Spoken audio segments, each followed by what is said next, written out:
Hello, Sports Entourage. Welcome to a brand new episode of Feature Friday here on Go Sports TV. I'm your host, David Krasbowski, as we're joined by the coach of the men and women's swimming and diving team here at LaSalle, Matt Nunnally. Matt, welcome to the show. Thanks for being here. Yeah, great to be here. Appreciate it. First time on Feature Friday. Absolutely, yeah.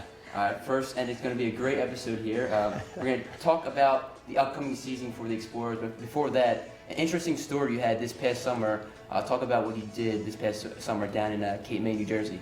I competed in the U.S. National Lifeguard Championships, which is an annual event that takes place the first week in August, and it gets all the lifeguards from around the United States to come together and compete in the various aspects of life-saving. Now, how did you actually apply to be a member or actually get in the competition itself? You know, it's an open competition that anyone can compete in. That's a registered lifeguard with the United States Life Saving Association.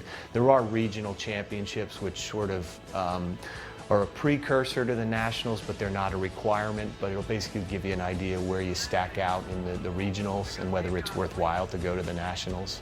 Now, you also competed in the national level with a kind of a broader scale. You went to Italy, Australia, Japan. Talk about your experiences in Europe. Yeah, I've been selected to the U.S. national team on a number of different occasions, and basically you qualify for the team by doing well at the national championships. So my career has given me the opportunity to make the team and travel around the world and see different, the way they do life-saving in different countries and compete against different people, the best athletes in the world in life-saving. And the reality of the whole thing is it's practice for a real situation that you might face on the beach and the competition that we do, and sort of prepares you for that, which is ultimately what, the goal of the job is, to save lives and keep people safe. Now, is there one moment or one country or competition that actually stuck out to you and you actually did well, performed well, or just the overall experience was just it's funny, phenomenal? my favorite place to go is probably Australia, and visit those beaches down there. The Australians have traditionally been the best lifesavers in the world.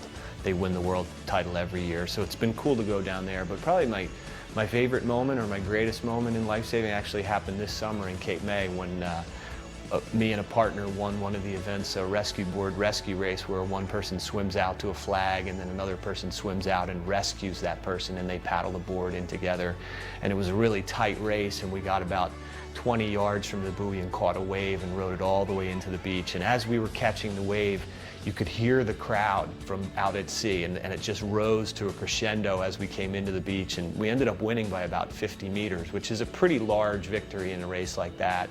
And that's something that'll definitely go down in the memory banks as probably my favorite moment in life-saving. Now, you have the upcoming season coming up on October 20th. You guys are preparing now for the season, so you're running this past week on campus. What are you guys doing to prepare for the season? What's your expectations heading into the season? Sure, we're in preseason right now, so we're doing a lot of conditioning work, trying to lay a foundation and build our base for the season. So we're spending a lot of time in the pool, obviously, just working on building that base and getting a foundation.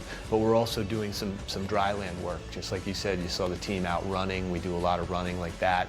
We jump rope and do different things like that on the deck, just in preparation. And like you said, we kick off October 20th against Drexel, a city school that's been a good rivalry for us through the years, so it should be exciting. High expectations for the season. I mean, both teams have been, perennial top 3 contenders in the Atlantic 10 Conference, and the expectation is to be there and contend for a conference crown. Hopefully have kids that'll qualify for the NCAA championships and move in that direction. The season kicks off on October 20th for the men and women's swimming and diving team. Thanks for watching the latest episode of Feature Friday.